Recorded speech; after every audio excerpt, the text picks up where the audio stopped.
Lar de Frei Luiz apresenta a palestra que você não assistiu.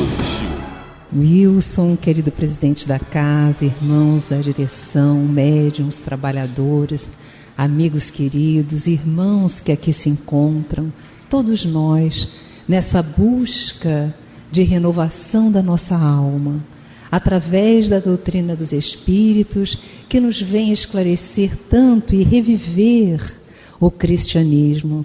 Que Jesus nos abençoe. Aqui estamos para singelas reflexões em torno da temática do Evangelho. E hoje nos inspirou 7 frases muito significativas de Jesus no Evangelho de João, o evangelista. Na realidade, Jesus, na obra de João, fala mais de 20 eu sou. Mas nós nos fixamos em 7, por serem esses 7 eu sou, que relatam, eu sou aquilo que ele diz a respeito da própria missão. E naquilo que ele pode nos ser útil nesta nossa busca deste autoencontro e no encontro com Deus. O Evangelho de João é um dos 4 evangelhos que temos na Bíblia, que quer dizer, em grego, reunião de livros. Então, na Bíblia, nós temos o Velho Testamento, que é a história do povo hebreu, repleta de simbologias importantíssimas para a compreensão nossa como espíritos imortais, mas temos também o Novo Testamento, que é o Evangelho de Jesus, seguido do Apocalipse, Atos dos Apóstolos, e esse Evangelho de Jesus está narrado por 4 irmãos. Nós temos Mateus, que conviveu diretamente com o Mestre, foi um dos apóstolos. Nós temos o Evangelho de João, que é um evangelho diferenciado, é um evangelho chamado de místico, mediúnico, que traz muita simbologia. Mas nós temos também o Evangelho de Marcos. Marcos, o evangelista, não conviveu diretamente com Jesus. Na realidade, o Evangelho de Marcos são as lembranças de Pedro, porque Marcos era filho de Maria Marcos. João Marcos era um menino quando Pedro resolveu sair de Jerusalém para fazer sua viagem a Roma. E aí Maria Marcos chamou Marquinhos e disse: meu filho, não dá para Pedro ir sozinho, ele já está avançado em idade. Então Marcos acompanhou Pedro, e na realidade então o Evangelho de Marcos é na realidade a lembrança de nosso querido Simão Pedro. Mas nós temos também o Evangelho de Lucas, que é o evangelho mais fácil de nós compreendermos, porque Lucas era médico, inclusive escreveu o seu evangelho originalmente em grego, e ele o faz a pedido de Paulo. Porque Paulo já estava preso quando ele chama Lucas, seu amigo, e diz: Lucas, não terei tempo e condições de realizar esse projeto, de trazer a lume para os gentios as lembranças, principalmente de Maria, que ainda está encarnada. Por favor, faça essa pesquisa.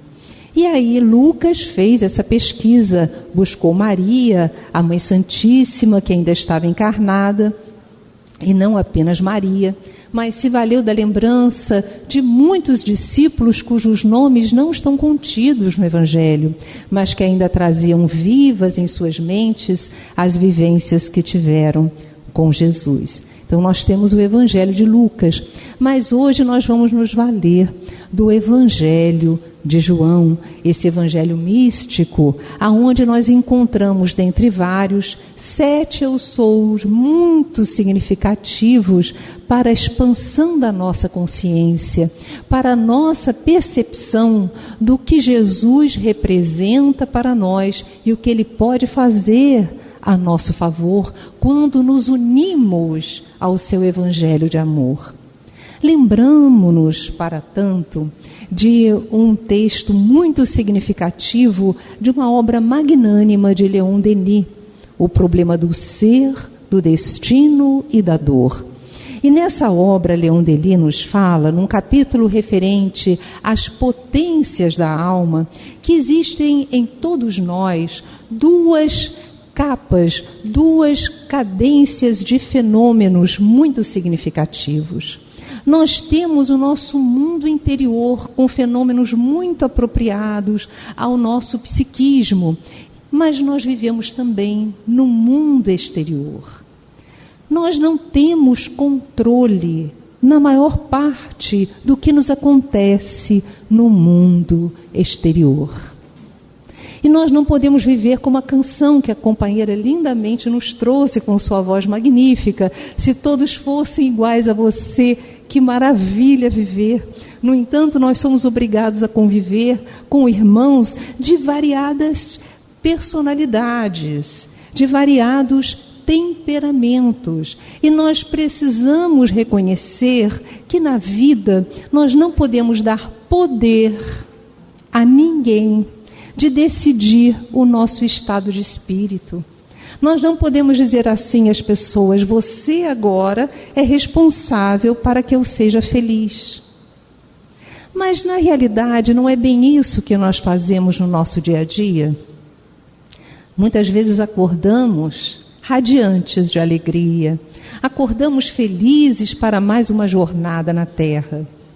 Mas aí chega alguém, que pode ser alguém que conviva intimamente conosco, ou pode ser uma circunstância quaisquer externa, e aí nós nos tocamos, nós acabamos com o nosso dia, e muitas vezes até dizemos assim: acabou meu dia. Nossa, mãe, acontece só comigo ou acontece com vocês também? Acontece, levanta o dedo, gente, participem.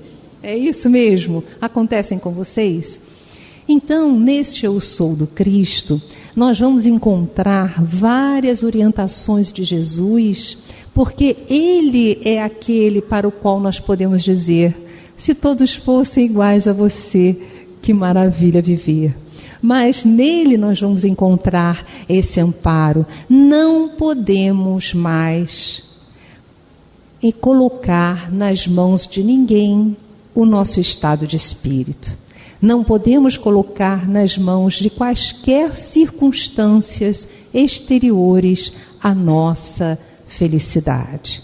Essa é a nossa grande chamada e esse é o nosso grande desafio. Colocarmos dentro de nós, em ativação, esse reino dos céus que Jesus nos falou, que não está ali ou acolá, mas que está dentro de nós. Observar no nosso dia a dia, na constância das relações, não apenas com as pessoas, mas também com as circunstâncias, aquelas que mais nos ferem os nossos centros de interesses, aquelas que mais nos fragilizam, porque tem a ver com as nossas dificuldades interiores.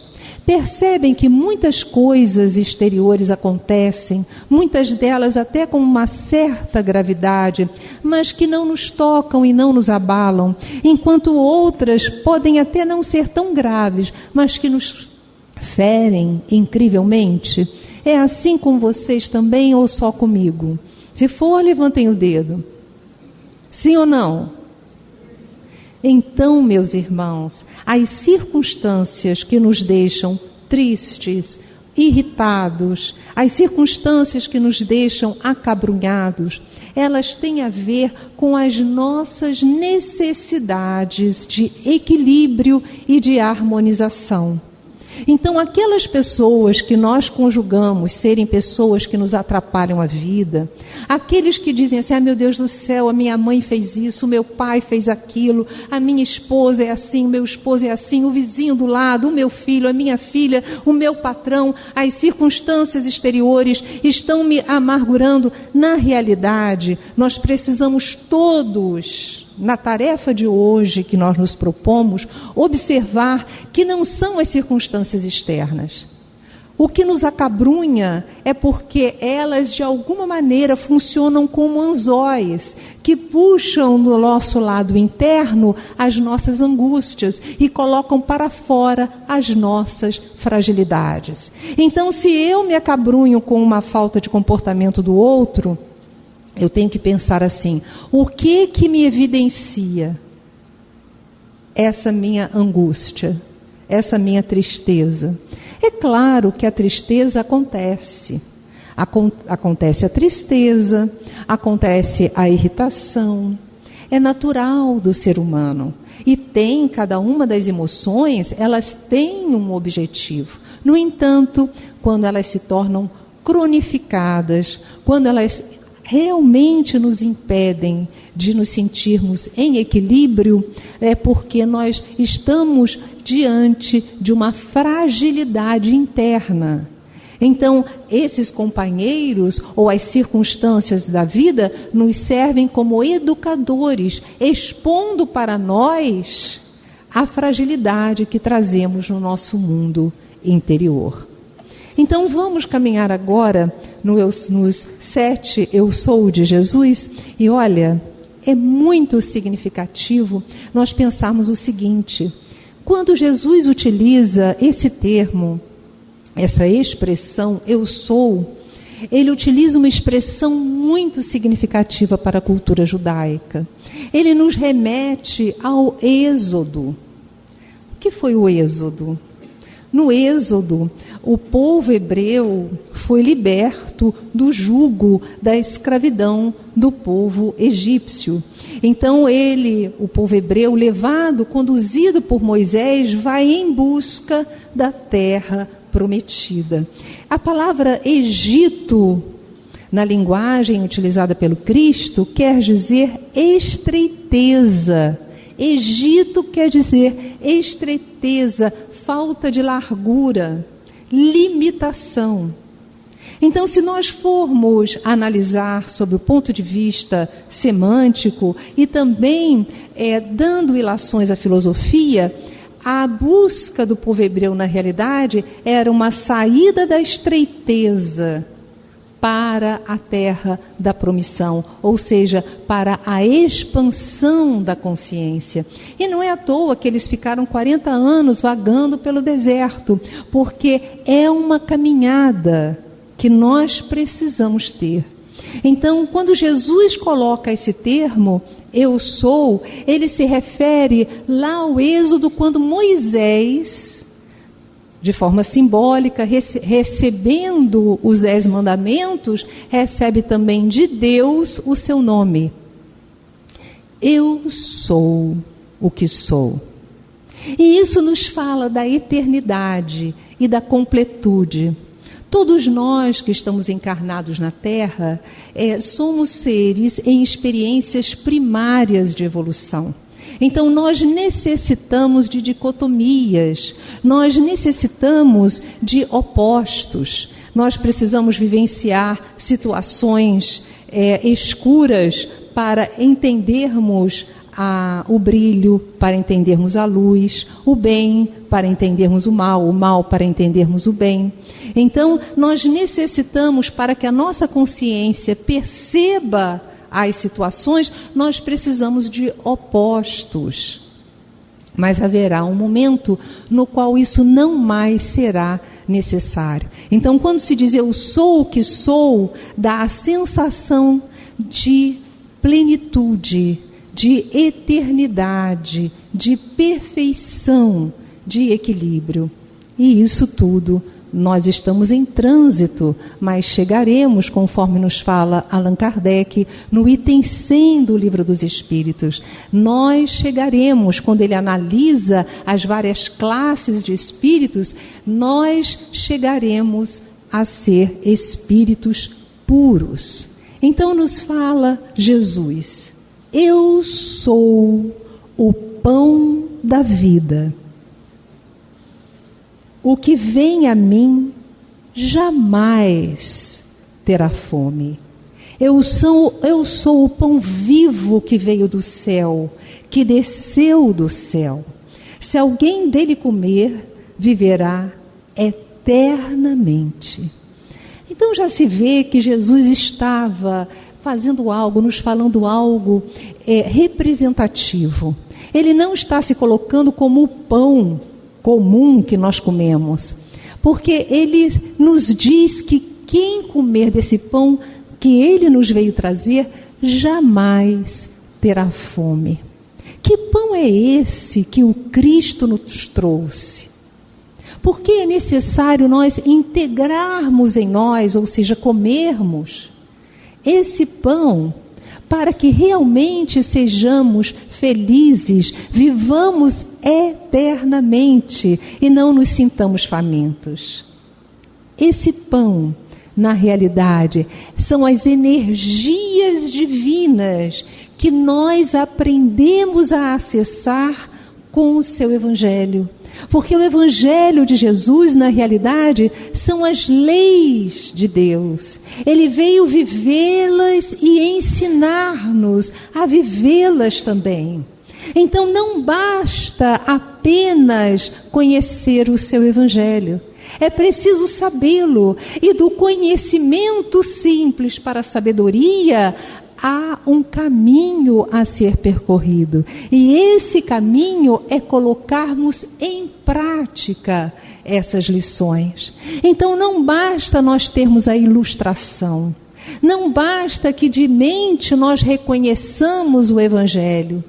A grande alquimia desse pão celestial que nos traz segurança e que faz com que nós nos sintamos em equilíbrio e, portanto, não tenhamos fome, ou seja, ânsias e nem angústias. Esse alimento, ele está à nossa disposição o tempo inteiro, porque nós somos chamados o tempo todo a fazermos escolhas. Nós somos chamados o tempo inteiro a observar as situações e fazermos as nossas opções. Não vamos ter aplausos externos, as pessoas não vão ver em realidade as grandes decisões que nós tomarmos no nosso dia a dia.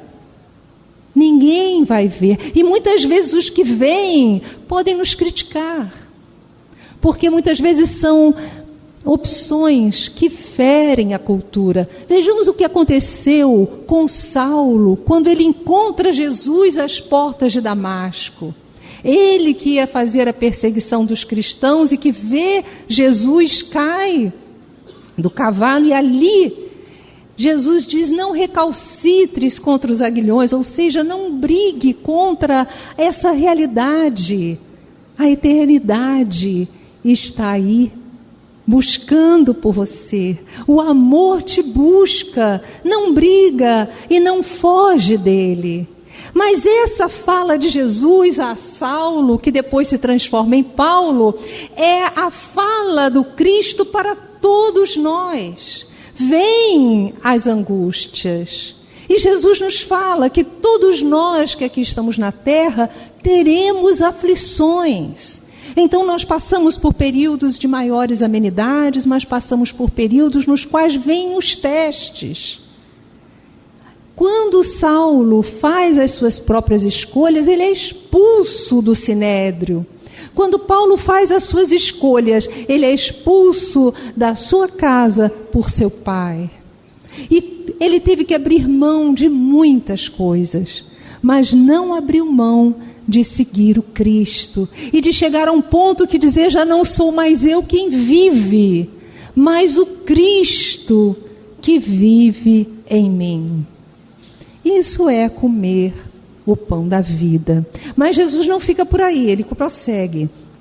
Diz ele assim: eu sou a luz do mundo.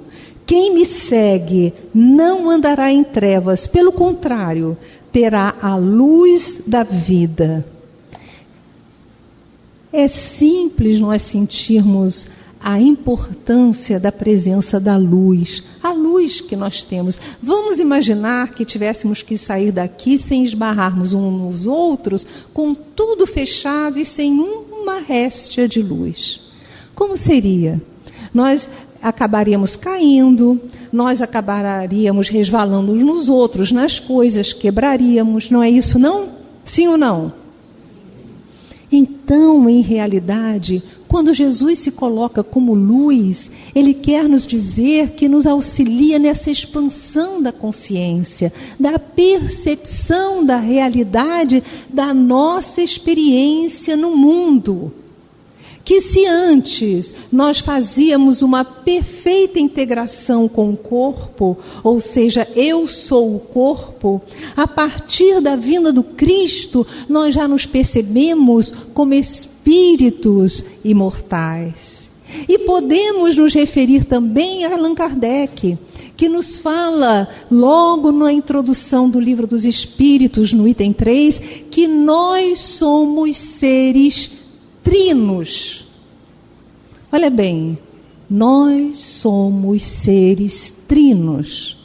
Nós somos espíritos imortais que trajamos um corpo que Allan Kardec chama de corpo perispiritual, que além de ser o modelo organizador deste corpo físico, ele retém as memórias, ele guarda as nossas experiências, as nossas emoções e faz muito mais do que a nossa pequena capacidade de entendimento consegue captar.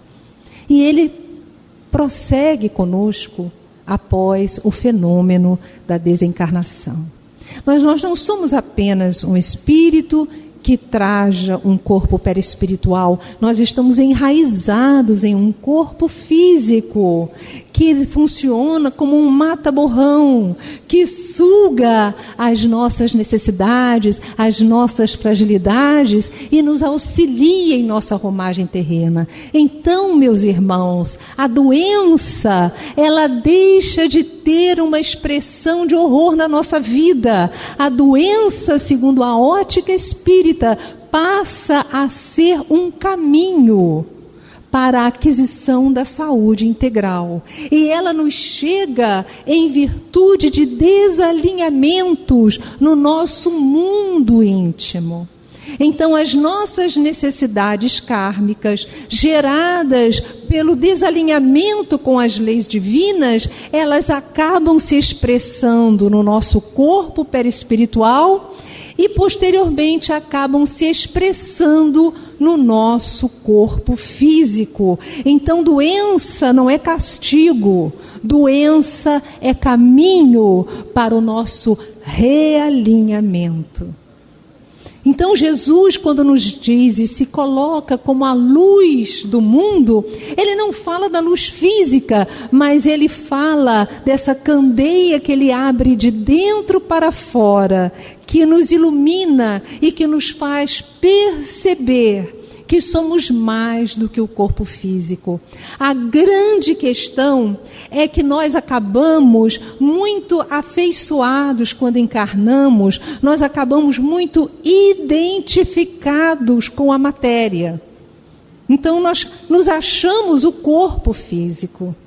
E quanto mais nós nos identificamos com o corpo físico e com a vida material, mais nós nos desidentificamos como espíritos imortais. Mas, Yasmin, nós não temos que viver na matéria como os homens precisam viver? Há um texto lindo sobre este assunto no livro Evangelho segundo o Espiritismo, O Homem no Mundo. Nós precisamos viver no mundo e é saudável.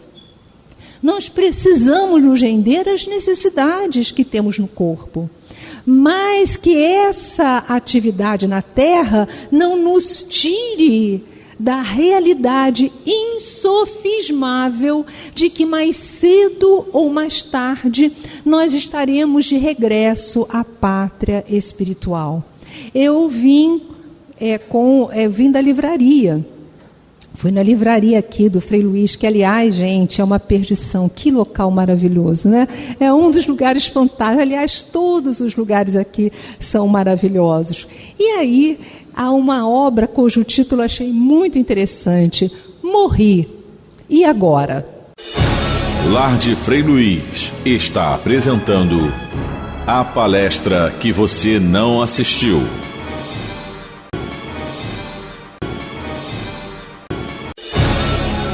Lar de Frei Luiz volta a apresentar a palestra que você não assistiu.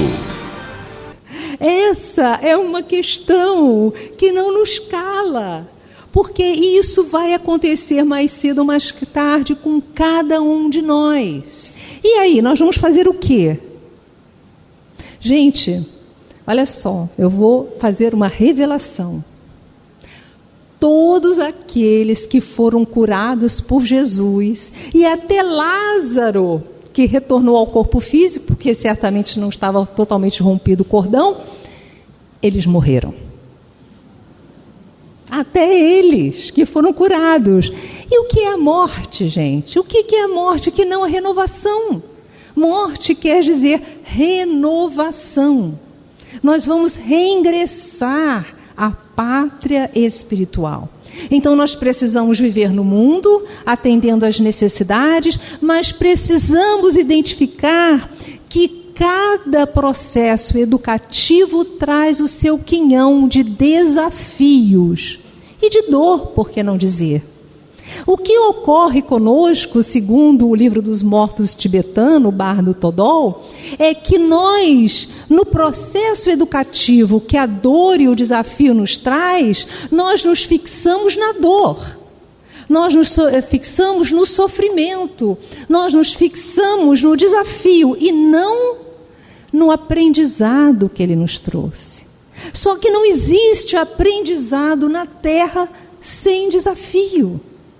Então, cada desafio, cada dor, ela é apenas um processo educativo. E cada um de nós tem um apropriado às suas necessidades. Enquanto que para uns as dores no corpo físico são mais acerbas, para outros as dificuldades relacionais são mais imperiosas.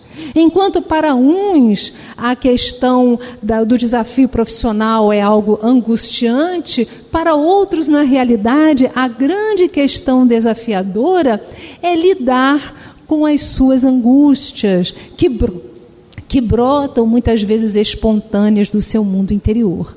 Então, meus irmãos, a nossa grande questão é que nós nos identificamos com o corpo físico. Nós nos achamos físicos apenas, mas não nos identificamos com o mundo espiritual, que para nós é algo assim muito volátil, é algo assim que é como se fossem os espíritos, algo transparente, nuvenzinhas. Não são nuvenzinhas. Nós não nos transformaremos em nuvenzinhas. Nós continuaremos a viver. E com o nosso corpo perispiritual, que vai de imediato apresentar a mesma forma, a aparência do corpo físico, mas que quanto mais nos reidentificarmos com a pátria espiritual, mais ele vai se aformoseando, mais ele vai se iluminando. Meus irmãos que usam óculos como eu, não precisaremos mais usar óculos. Coisa maravilhosa, gente. Meninas, não temos rugas no plano espiritual. Olha que coisa deliciosa. Cabelos brancos não mais, gente. É porque nós vamos nos reintegrando à realidade da imortalidade. Então, meus irmãos, quem fica doente é o corpo físico, porque expande uma necessidade do espírito. Mas nós estamos, quando identificados com o mundo espiritual, nos curando. Por mais que a doença que estejamos passando possa conduzir o nosso corpo a um momento que já não seja mais útil para nós no agora. Mas, de qualquer forma, vai haver esse momento. Mais cedo ou mais tarde, nós haveremos de retornar.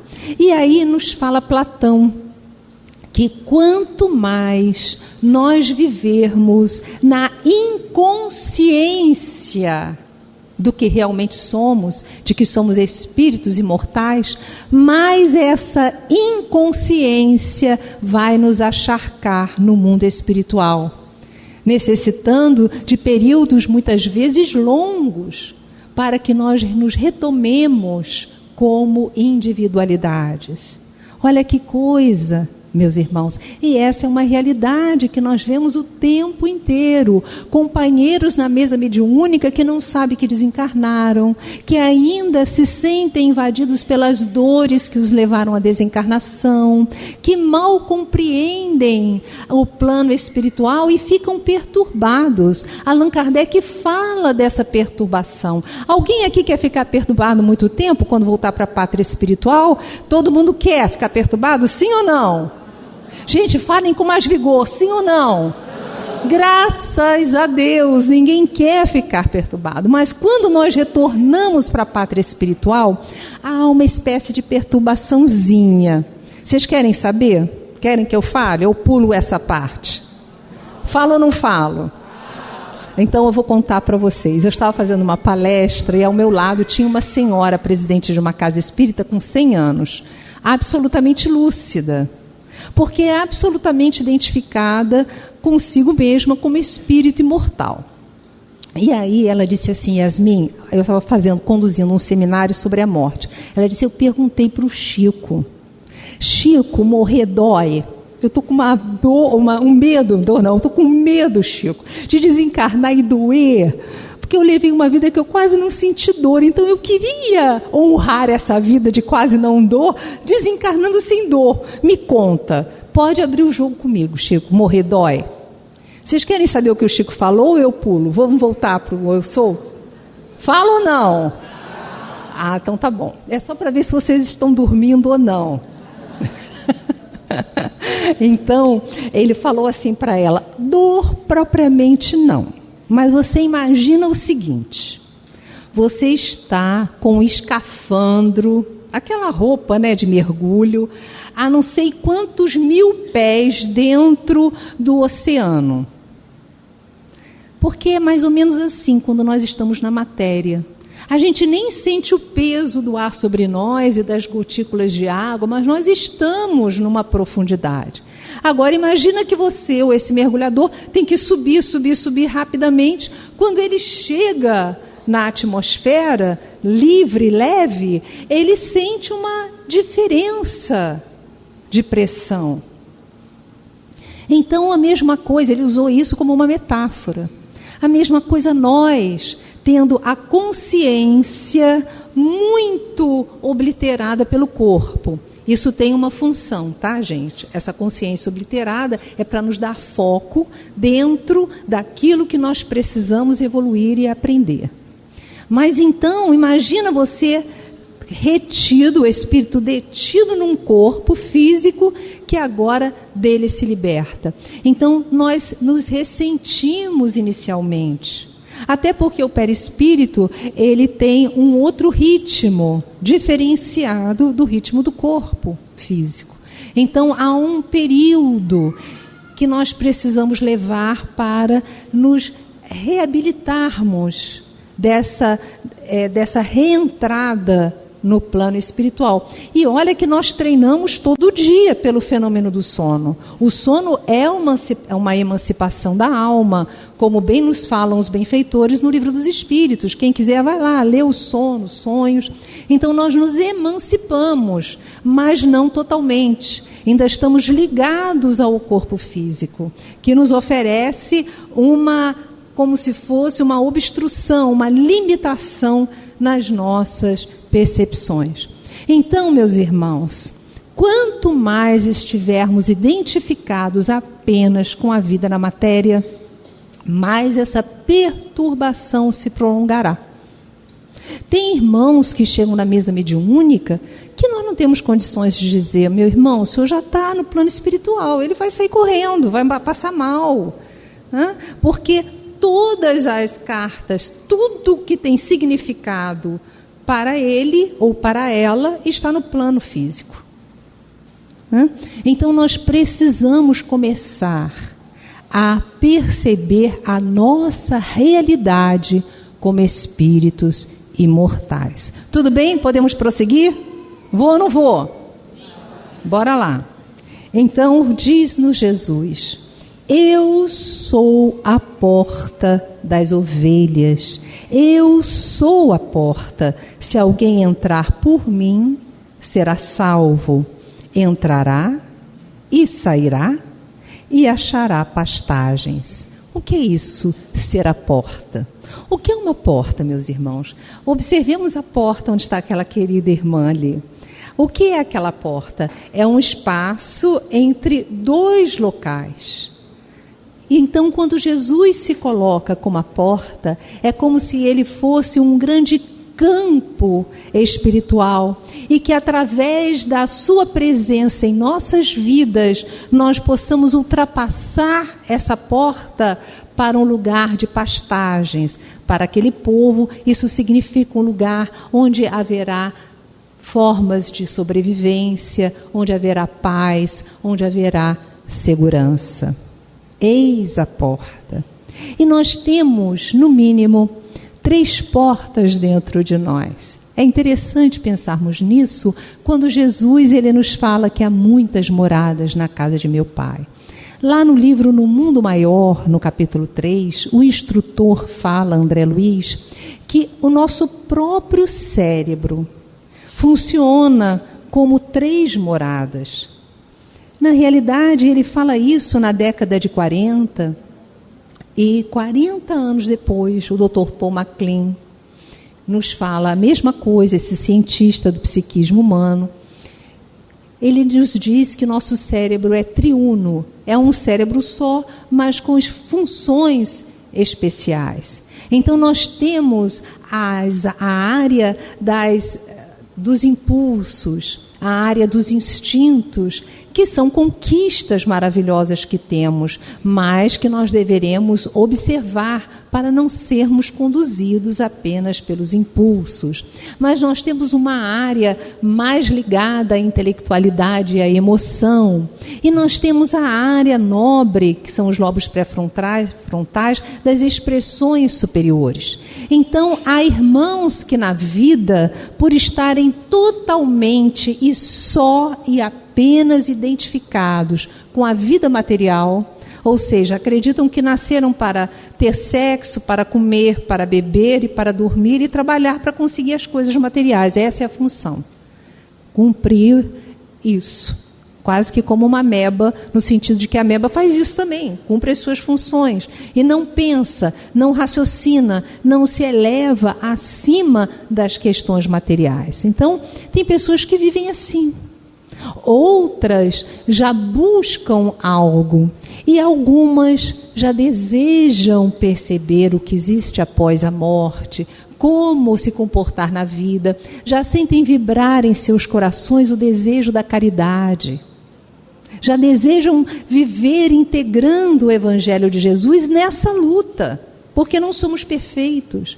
Mesmo nós que desejamos tanto colocá-lo em prática, nós falhamos, porque uma coisa é o conhecimento, outra coisa são as emoções que precisam se transformar em sentimentos quando pensadas, avaliadas, orientadas e equilibradas. Então há um universo de distância. Então muitas vezes já sabemos até como deveríamos agir, mas ainda não conseguimos emocionalmente e somos levados pelos impulsos. Acontece isso com vocês também ou só comigo? Aqui no Frei Luís não acontece nada disso, gente. É isso aí?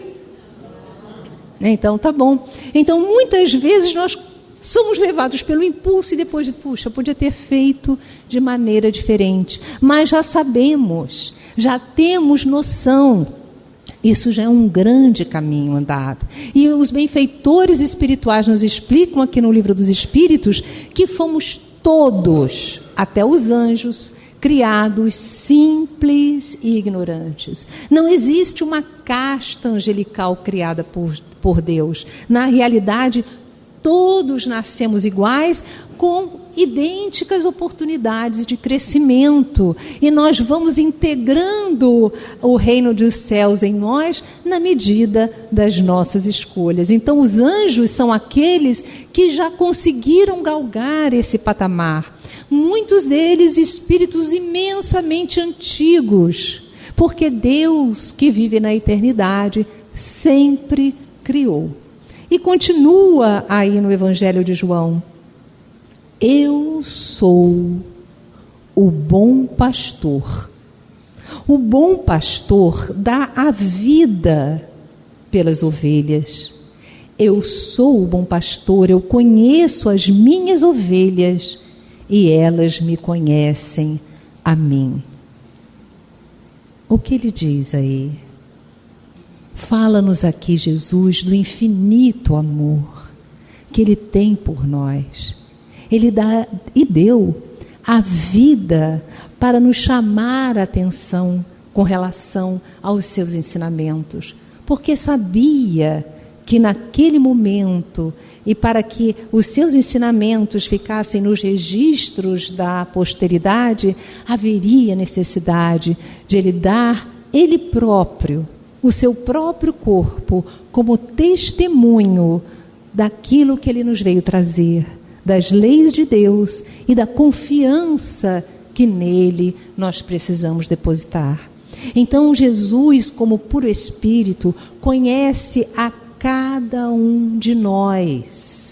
E é interessante, é curioso isso, porque na nossa incapacidade de percepção, como ainda somos seres limitados, ainda dentro de processos de provas e expiações, em experiências primeiras de evolução, já ainda não conseguimos utilizar em sua totalidade o nosso cérebro. Então, mesmo na humanidade que nós já conseguimos alcançar nesse patamar, ainda há muito a desenvolver.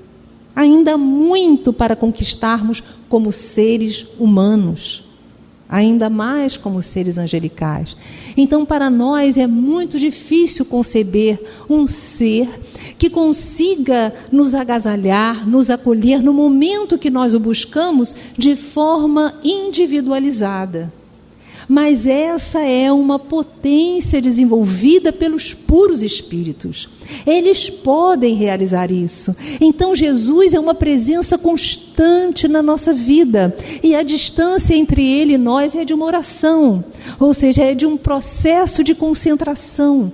E ele nos convida a realizar isso porque nós temos o nosso livre-arbítrio, faz parte das leis divinas. Então ele nos convida: batei e abri-se-vos-á, buscai e achareis, batei a porta e abri-se-vos-á, porque aquele que pede, recebe, e quem procura, acha. Ou seja, há uma necessidade de nós nos movimentarmos. Deus não vai aparecer para nós. Deus, ele habita o silêncio, a discrição, mas ele em tudo trabalha, ele em tudo está, porque o universo é mental e nele nós vivemos. Nós somos encharcados por Deus. Graças a ele nós temos o pensamento contínuo,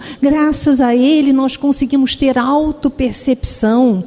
Graças a ele, o corpo que habitamos, no qual nos enraizamos, ele tem o seu coração batendo e trilhões de movimentos ao mesmo tempo, sem que consigamos conceber. Nós estamos aqui, eu falando, vocês sentados, mas há trilhões de processos sendo realizados agora que nós não nos damos conta. E nosso fígado, nosso pâncreas estão produzindo enzimas para digerir exatamente aquele alimento. Se fosse um outro, eles iriam produzir outro.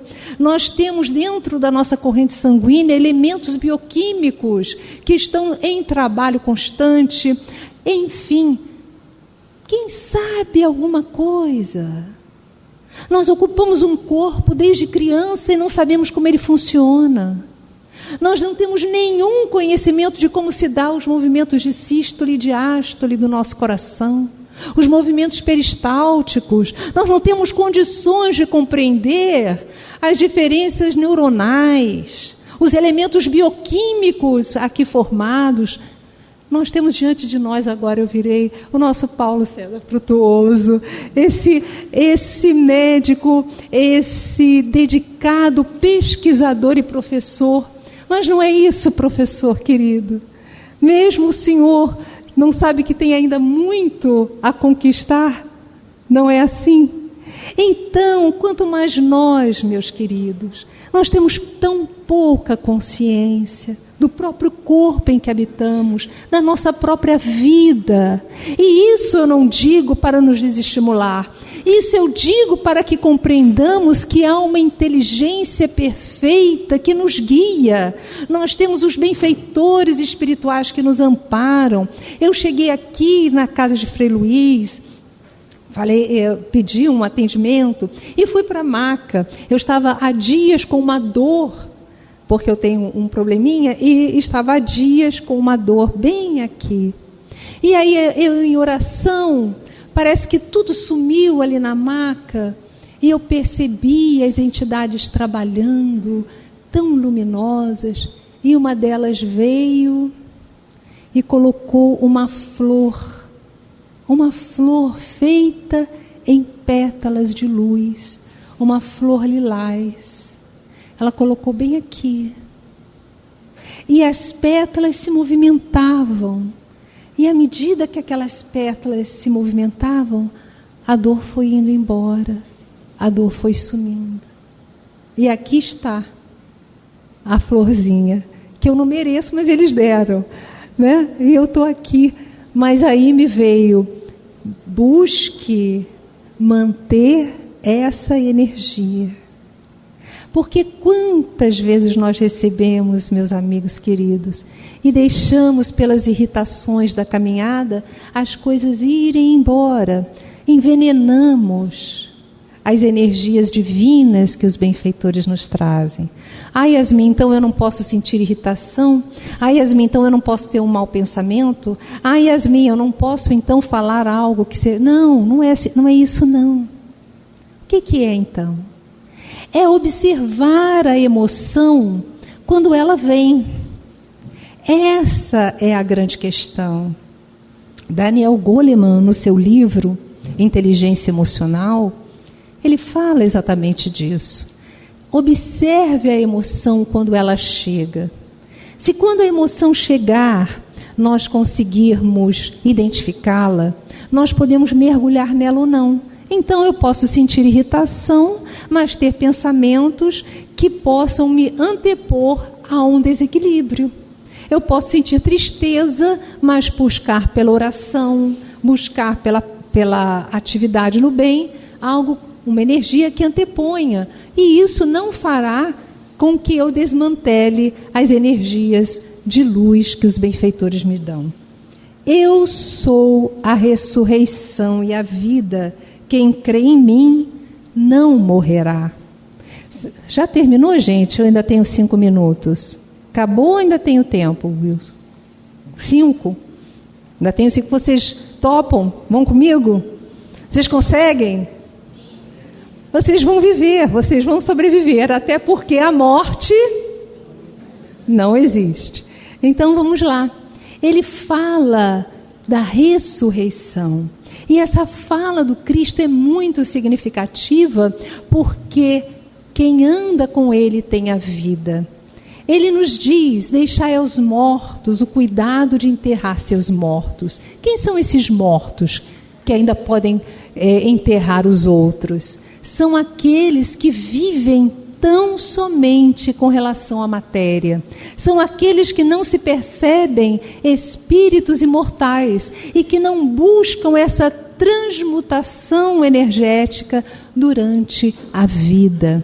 E ele continua, e eu já estou terminando. Eu sou o caminho, a verdade e a vida. Ninguém vai ao Pai senão por mim.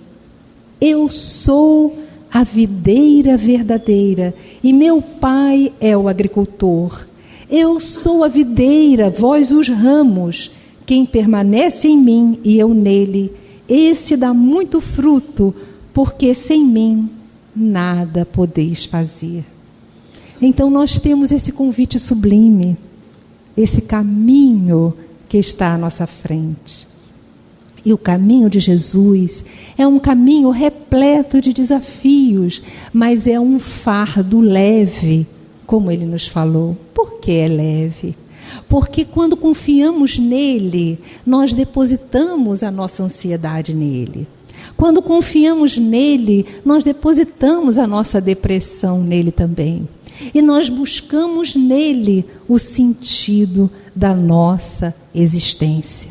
Amigos queridos, todos nós que aqui estamos no mesmo barco, estamos num caminho, cada um de nós com as suas especificidades, mas unidos, porque ninguém caminha sozinho, nós chegaremos a ele. No livro Parnaso de Além Túmulo, há um lindo poema de Alta de Souza que nos diz assim: meu irmão, tuas preces mais singelas são ouvidas no espaço ilimitado. Mas sei que às vezes choras consternado ao silêncio das forças que interpelas. Volta ao teu templo interno, abandonado, a mais alta de todas as capelas, e as respostas mais lúcidas e belas hão de trazer-te alegre e deslumbrado. Ouve o teu coração em cada prece. Deus responde em ti mesmo e te esclarece com a força eterna da renovação. Compreenderás a dor que te domina sob a linguagem pura e peregrina da voz de Deus em luz de redenção. Que o Senhor nos ilumine em nossa caminhada. Um beijo em cada coração.